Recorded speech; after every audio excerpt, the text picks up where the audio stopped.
starts with a fresh shot of espresso. Bold, rich, pulled just right.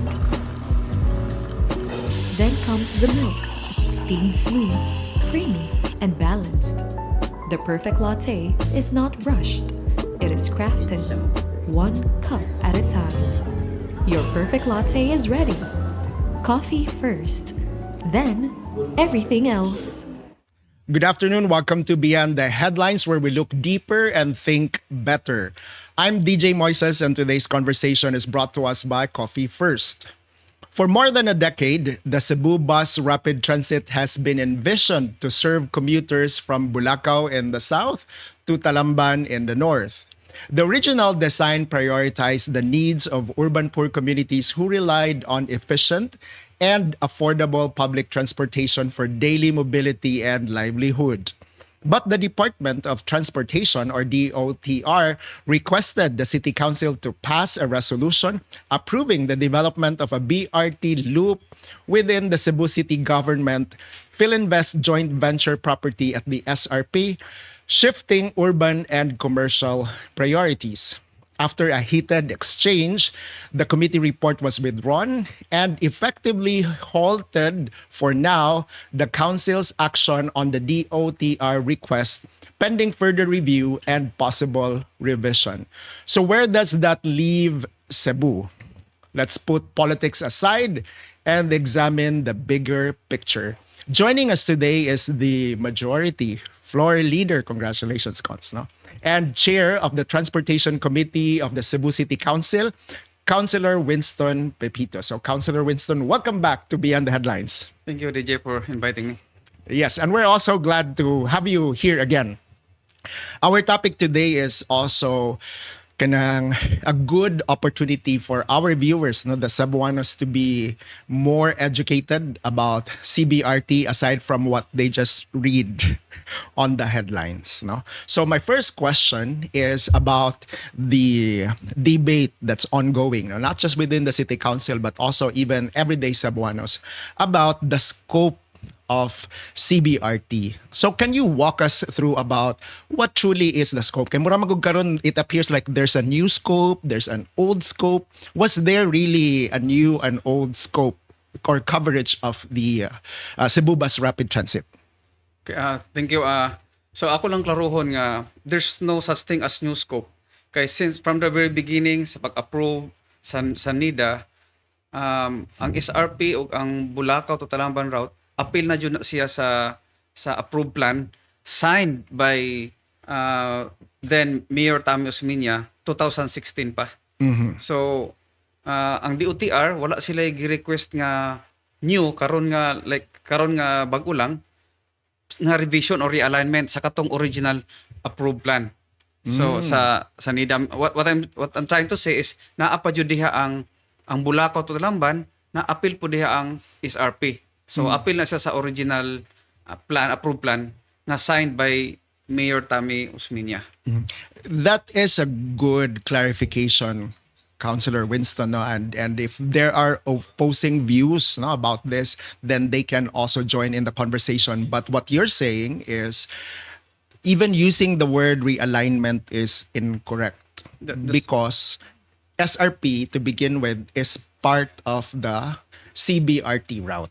Yes, that's correct. So ang aside from dili correct ang realignment nga gamiton sa kaning debate, kating issue sa City Council is naapoy ka na mga natay madunggan nga moingon nga like ako mismo ang nag-request for realignment since ako wala man koy request or resolution. It was Mayor Tammy Osmeña who introduced the resolution to cancel the not even like realign, to cancel the SRP route and ipadayon lang ang katong Bulacau. Nya ang ihagaling wording usually mga madunggan mo is ibalik to the original Bulacau to Talamban. So sa ako ang naglibog ko nganong tantangon man ang SRP nga pwede man nato mabuhat ang duha ang SRP ug ang Bulacau to Talamban nga ruta. Mao ra akong against jud ang kanang tantangon ng SRP kay pero ganahan ko nga dapat iptagaan jud og priority o humanon jud ang Bulacau to Talamban kay mao manay dako og ridership sa karon. So dapat naa jud ang wala ko ni oppose sa Bulacau to Talamban, dili ko ganahan nga tungod lang kay naay Bulacau to Talamban tantangon pud ang SRP kay nindot pud na nga naa jud ang SRP kay I will tell you na ay at least 100,000 ka mga tao diha nga mo na sa SRP including the workers of around to 20,000 nga workers nga naa diha karon sa SRP nga makabenepisyo pod ana. Ang dili lang ang karon atong tan-awon ang future growth pod. Kay if naa na tay tarong diha nga mass transport, ang imagine ang dako nga investment nga atong makuha tungod kay naay tarong nga transportation. So if fully develop ang SRP from maybe 100,000 karon nga mga tawo nga moadto dito, maybe you double triple that number. So that's good for the economy of Cebu and maayo pod sa atong mga katawhan kay daghang kwarta ang syudad. Daghan tag mga project nga mahimo nga makabenepisyo sa katong mga nanghinalanon nga atong mga constituente diri sa Cebu City. So just to clarify to our viewers, what Councilor Winston is actually saying is ang route yun is SRP, muagi po siya to Bulacau, and then muadto po siya to Talamban. No, that's the route. That's the route up, yes. And this is the route also that was envisioned when the NEDA plan was approved. Okay, sige. So ang next na kong question actually, Cons, is do you also think na it should be done by phase? Meaning, kanang unsa may unahon nato ani kay karon pod, because I think there's also a debate man nga mas dali ma-address ang right of way concern sa SRP compared to the Bulacau Talamban route, no? What are your thoughts man sad in terms of prioritizing unsa may unahon na nato karon kay murag ni stall man ni nga project? So akong understanding, wala ko pangapangutana sa DOTR nga nang by phase na ilahang kuan. Pero ang usually nabantayan ako sa mga development sa city is usually by phase yun na siya kay imagine if dungano nimo pag-implementanan mo pag-construct tanan, grabe ang impact sa traffic. Correct. So if magdungan imagine ang SRP ang package 1 sa Puente, nadungan pod sa Bulacau, nadungan pod sa Escarrio, that would be wala na tay kaagian, wala na marirouting sa mga sakyanan kay makakos man og traffic ang construction. So I think it's just walay question dito ini sa engineers tingala nagpropose ana. So kanang if ever they will seek for your opinion, Cons, unsa man do you think ang unahon din? Ang unahon nato ang SRP nga route or unahon nato ang kaning Bulacau to Talamban na route? Ako ang ginatan-aw nga ang mura ba ni siya og akong example para dili masabtan. Let's say naa kay trabahoon task sa imong balay nga ang usa is 1 month nimo mahuman, unya ang usa mahuman nimo in 1 hour. So why don't we just I'm talking about ang 1 hour nga task is mao to ang sa SRP, ang Bulacau is mauna ang 1 month. So if unahon jud nimo ang 1 month, sayang man pud to nga mahuman nimo in 1 hour para makabenepisyo na dayon while nagtrabaho ta sa 1 month nga trabaho. Das mo na inaana ang comparison ba sa Bulacau and SRP. So nganong kinahanglan man jud nga paabot og dugay nga naa man tay mahuman dayon. So and then makapokus na pud ta sa kuan. That's why I suggested ako lang ibalik no ang rason nako atong kuan ba. Ingon sila nga primero nga i-realign nga ibalik sa original to Bulacau to Talamban. And when I told them nga naa naman daan since from the very beginning apil naman ang SRP and Bulacau. So giusab na pud nila ang ilang narrative. Ingon na pud sila nga well, we're talking about prioritization. Usay i-priority.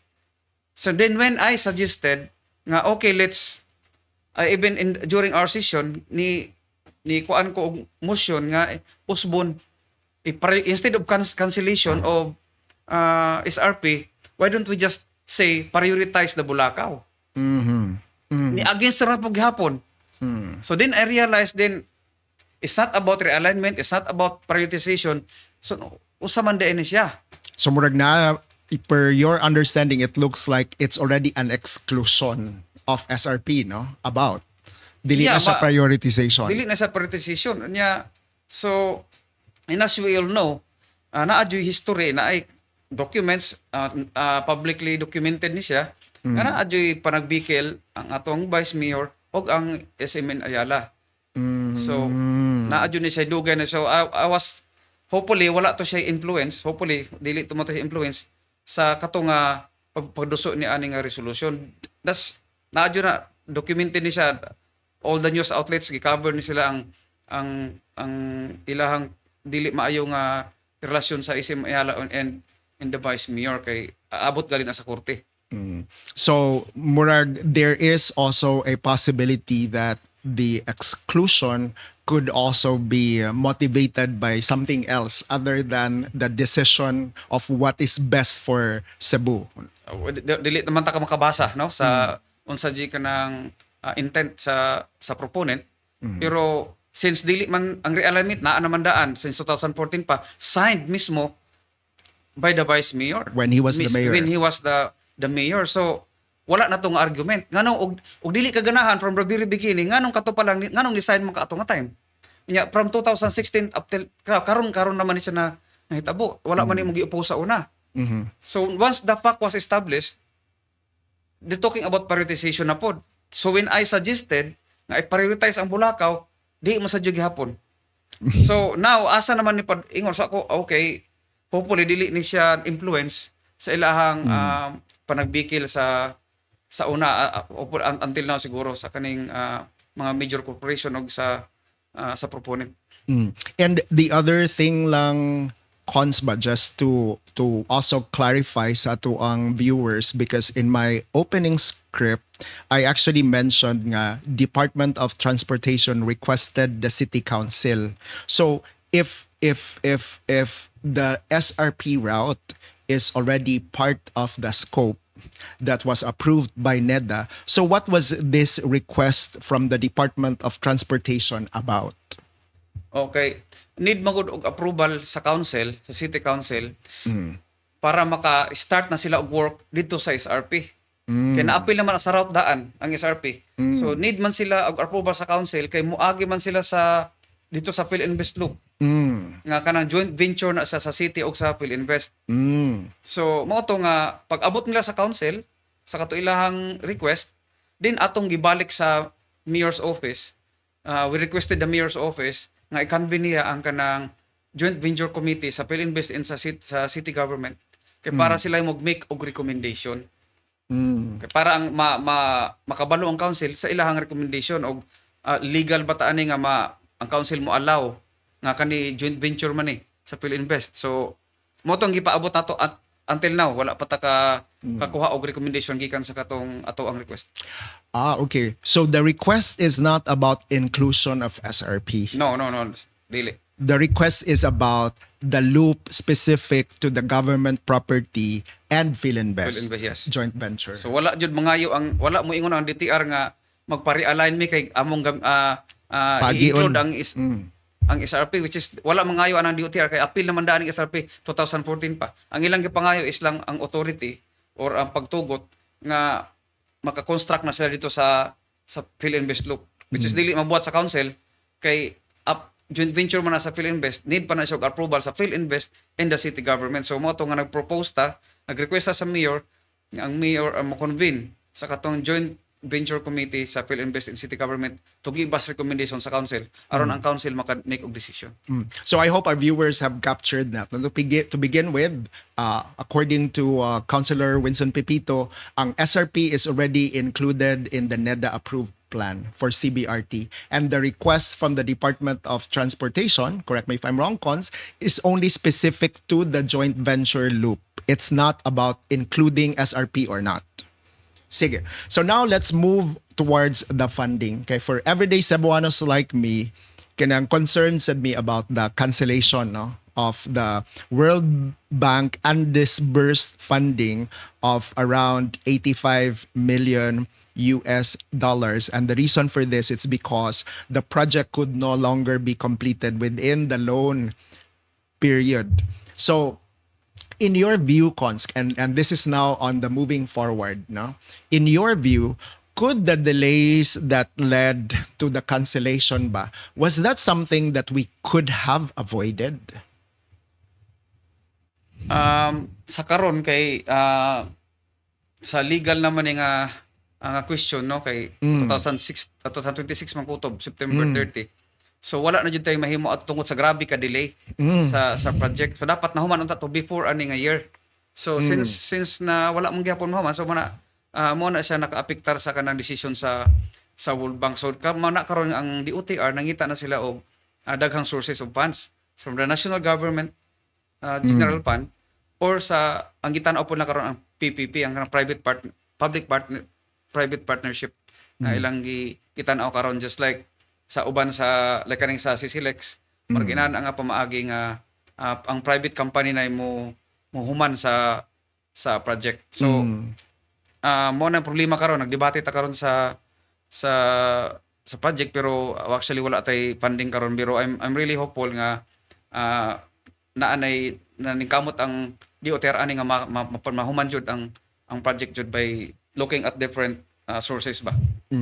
And now, because kanang kuan man gid ni kanang accountability is is a favorite word naman karon, no? Especially with what's happening in the Philippines in general. If we are to hold anyone accountable for the delay, who do you think should answer for this, Cons? I know this happened before you, so I'm not putting you on the Yeah, spot. sure. Oh. I don't know what it's the LGU jud. The LGU jud. Kay siya man jud ang matod pa sa DOTR nag-cause og delay ani ba. Kay ang salat acquisition sa sitting apart dito man tanadugay pod. So dugay kay na implement. So I would say the LGU. And then karon, because correct me if I'm wrong, sad, as an everyday Cebuano, part of the delay, which even ako sad, kanang one of the reasons nga di pod nako masabtan ang Bulacau to Talamban route, it's really because to me it looked like there needs to be a land acquisition for the road to be expanded.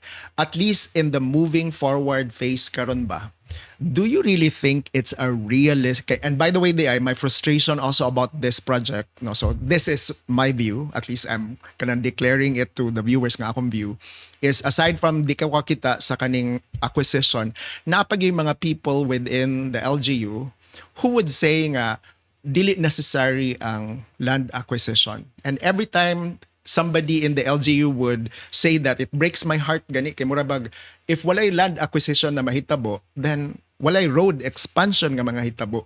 So where will the buses pass? So do you really think, at least moving forward, mairog yun ning land acquisition and road widening piece? Yeah, dapat need yun na siya kay ang akong naibaw-an na concept ani is if naa kay 4 lanes, mag-add ta og 2 lanes para sa dedicated lanes para sa supposedly buses, para katong karaan nga linya wala makuha. So dili makaingon ang mga tawo nga kaning BRT is nag-cause og traffic kay wala man kuha ang existing nga linya, gipun-an man. So dili makaingon nga tungod sa BRT naggamay na among kalsada, same ra man ang gihapon kay magpuno man ta og linya para sa buses. So need jud ang kanang ang widening, road widening. So that's more logical to me, no, as an everyday Cebuano. So granting, Cons, no, and this is moving forward na sad, granting na since we na-cancel naman tong undisbursed funding coming from World Bank, granting we can secure funding sa kaning mga private public partnerships and etc., no, maybe whatever, no, that the Department of Transportation would be able to secure. What do you think should be the safeguards na moving forward nga we will not go back, obviously delayed man gyud ning acquisition, no, to expand? What do you think will be the safeguards sad that should be put in place nga dili ni ma-repeat nga na secure na ang money but nagtangag na lang sila because of the delays also, particularly in road widening and property acquisitions? We can't guarantee on safeguards unless temporarily ilisan tanang politicians og mga i-outsource ang the entire city government to like a private. Now, sorry nila ko, but kay once naapa jud ang politicians, din magsigar jud padayon ang kaning kalangay sa mga sige lag panaglalis, like ani karon wala ko kasabot nga nung nahitabo to siya nga proposal, so wala jud ko kasabot. So unless naapa ang mga politicians, walay guarantee nga natay na kahumanan ng mga dali sa atong mga projects. That's why I was suggesting gali unta. If ganahan jud sila nga katong i-prioritize, dapat maayon ta to nga giusab na lang ang resolution nga i-prioritize, i-appeal ang Bulacau sa package 2. Package 2. Kay ang package 1 nato is ang Cebu Bus Terminal to South Bus Terminal to Capitol. Ang package 2 is ang SRP to IT Park. So may to gi-appeal unta to siya ditong dapita. So also ang kaning plan karon nga approved plan by Danida gitrabaho karon is na-appeal pa ani ang SRP to IT Park. Mo na ang package 1 to package 2. SRP to IT Park. So nindot naman lang po, we're talking about IT Park, mao na gipangga karon sa atong BC Mayor, nagibutangan pa ka itong Mayors of the Night, kay naatay hundreds of thousands of workers nga katrabaho dito. So na lang makagamit po sila og reliable transportation, kay lahos man ni padung sa IT Park ang kaning nga ruta. And So would it be nice if na-appeal na lang unta ang Bulacau sa package 2, then I would have supported the resolution, no question about it. Pero no need to cancel the SRP. Mo ni diha ako naglibog. Tungod kay it will only serve Ayala and SM daw, but which is sa akong tanaw is wrong siya, kay like 20,000 workers there and at least 100,000 people mo agi-agi diha sa SRP. So makagamit po sila, katawon po sila niya. Ang future growth jud akong gitan-aw. Kay basin mo ni siya hinungdan if naatay tarong nga mas transport dito nga mapaspas ang growth sa SRP. Unya if naay growth, daghang trabaho para sa mga ordinary Cebuanos. I'll also issue a disclaimer also, no, nga this is my view, no, with respect to what you just said. I agree with that, no. At least my view and the people in my circle. In fact, now that the arena is about to be launched, gyud ba, people are even asking kung unsaon ni nato to kay mura man lang there's a massive infrastructure which is really nice, but people don't see the support Wala tarong infrastructure, no, and transportation to support this nice, Yes. massive infrastructure. So that to me and at least people within my circle is also a question mark. And then the other thing, ka remember ka cause katong nag-blockage ang SRP, pila ka tao sa Cebu ang na late. So it would tell us that people also live outside Cebu City. That's So, why if we have BRT, dili sila malate, kay dedicated lane man to siya. correct. So ug naay na let's say na aberya, dili ma-affected ang linya sa BRT, kay wala may laing moagi diha ang basis raman. And to your point, Sad, and I agree with it, Sad, aside from it also provides development within SRP, it also encourages people to live outside Cebu City. And That's right.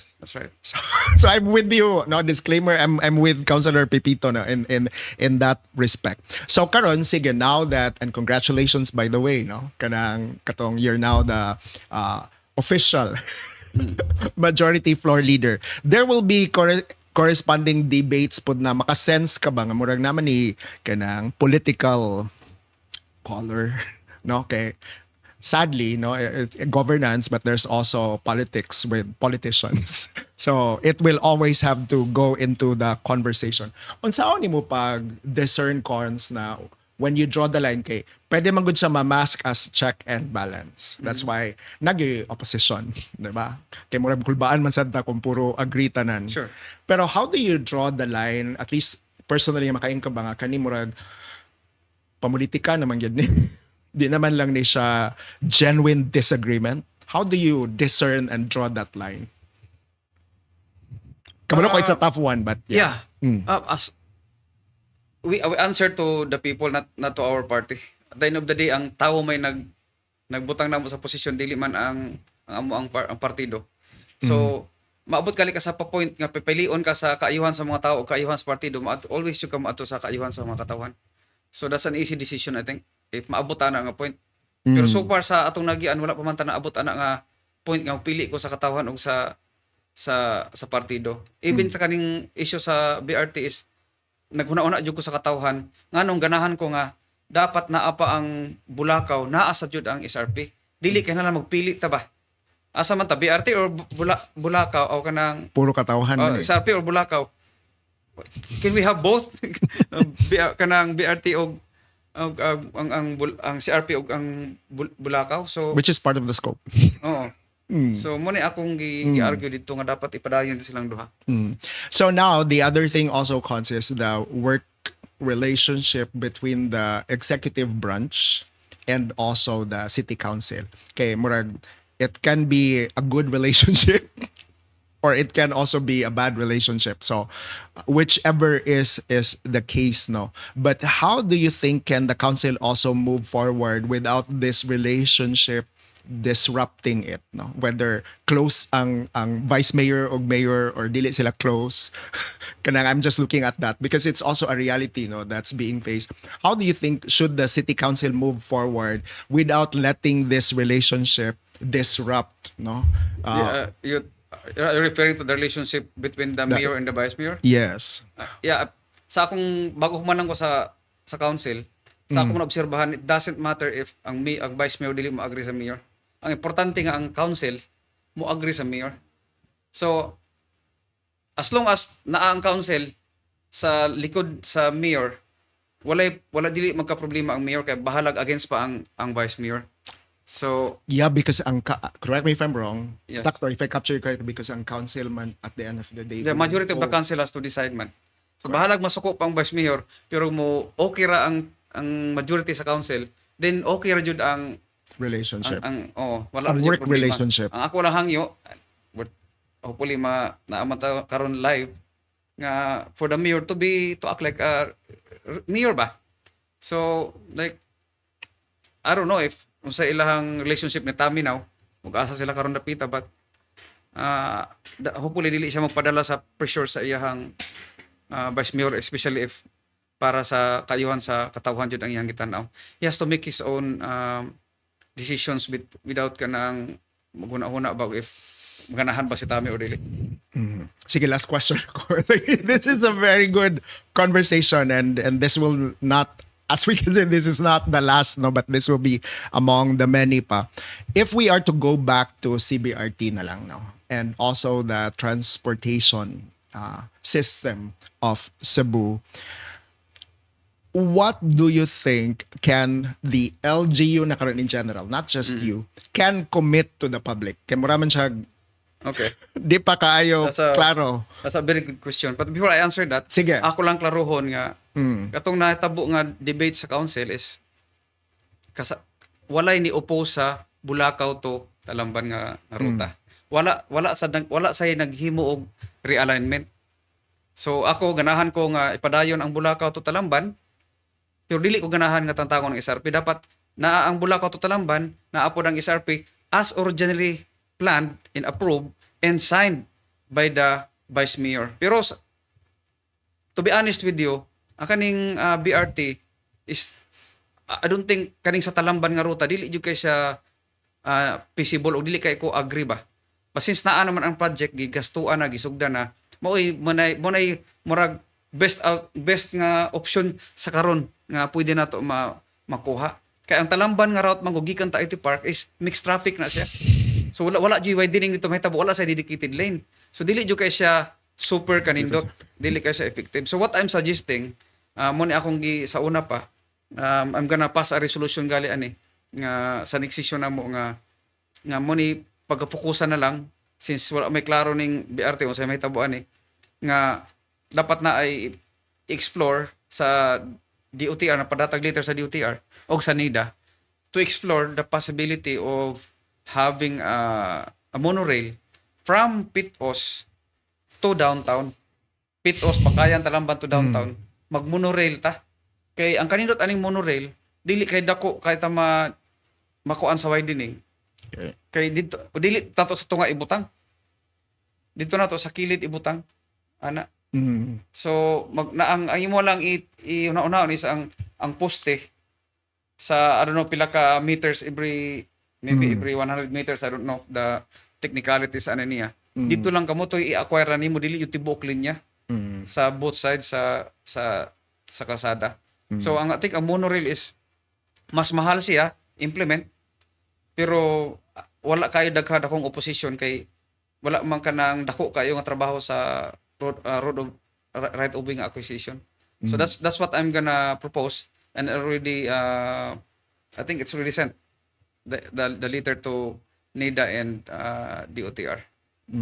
And by the way, thank you there before once again the last question, because I used to live in near Ateneo, no? So any improvement is welcome just to solve that issue in that area, because it's really unspeakable. Pag walay classes, walay traffic. Once Pero, naagali ang kanang classes na ay traffic. So mao ni siya og ang tao naa sila alternative transport like kaning mass transport mong lesen jud ang atong traffic. So hopefully unta if ang atong government o usa ni sa ilang priority ang pagsulbad sa traffic, dapat naa jud tay mass transport. Mo na guys, nangusog jud ko nga kani priority ang BRT kay maura may atong makabot karon. as of this time. As of this time, mao'y makaya sa government, mao'y reachable na ba? Maabot na nato, makabot na. So ato lang humanon dayon aron makabenepisyo ang katawan, and then doesn't mean nga maghunong na ta papangita og katong mas nindot pa jud nga solusyon. So let's work on the BRT, get it done. Naa naman ni siya, nasugdan na ni siya. And then I'm proposing now na let's explore the monorail. Kay ug naa tay railway imagine from Pitos to downtown, that's wala na yung magdag sakyanan, wala na yung daghang mga gagmay nga Bisan ako din ako magdala. ako sud kay lisod kay parking. Yeah, predictable man siya. Sure ta nga by this time pas pa maabot. jud. So Correct. monorail is what I'm suggesting. Kay if we build kanang suggest sa uban nga MRT or LRT, they're gonna have the same problem with BRT. Kay same ra man sila nga concept. Dako gyapon kag gamiton nga area to construct those facilities. So ang monorail is, I think, mas sayon siya. Sige, so going back kaning sa kwan sa CBRT, unsa man katong last question ako ganina, unsa may realistic nga ma-expect sa public from the government? No, kay kwan na lang biya, 2027, 2 years. 2 years? More than a year even. Don't expect anything. So- That's my count to the public. Don't expect anything because kaning next year probably mangita pa ang DOTR og kisadyoy mo pundo. Is it either nga public private partnership or makapangita sila laing sources of funds sa national government jud. Then ang implementation is dugay kay anat LGU na pod. Agi na pod ka sa kamot sa mga politiko nga they have their own motives and interest ba. So tanan ang mga permits, ang mga authorizing the mayor to do this and that. There's gonna be a lot of debates. So ang maayo jud bahaton no is magpatatag balaod nga for like maybe 10 years i-outsource ang management sa city, ang magdumala ang kanang mga katawan. Nga walay politiko nga sa kanilang development. But that's why I was proposing unta katong pagsugod pa niya ako aning ginatawag nga Cebu Development Authority, just like MMDA, kay para mawagtang ang kamot sa mga politiko sa kaning mga development inani. So naanay Cebu Development Authority or Metro Cebu Yeah, I heard about Development that. Authority. Mao to siyang mapasar to siya para ang mga politiko mawagtang sa picture. Para And paspas ang development na to. Kay once ma-involve gali ang mga politicians, langay jud kaayo. Mo na akong experience karon sa akong sa katuig sa Cebu City government. And kwan lang, and this will potentially get me into trouble, but to close this conversation, ang nag-oppose pa gyud ana is a politician. Yeah. Anyway, sige, so thank you, Councilor Winston. Okay, This thank will be part of the many conversations that we'll be having, and I appreciate your candor and your truthfulness each time you are in Beyond the Headlines. Thank you for having me here. Sige, so infrastructure is more than concrete buses and stations. It's about people. The students trying to get to school, the workers trying to get home, and families who depend on a reliable public transportation system every day. Projects of this scale will always invite debate. The challenge is ensuring that those debates lead to better decisions, not longer delays. Headlines tell us what happened, understanding tells us why it matters. I'm DJ Moises. Thank you to Coffee First for supporting conversations that matter. This is Beyond the Headlines, where we look deeper and think better. Have a good afternoon.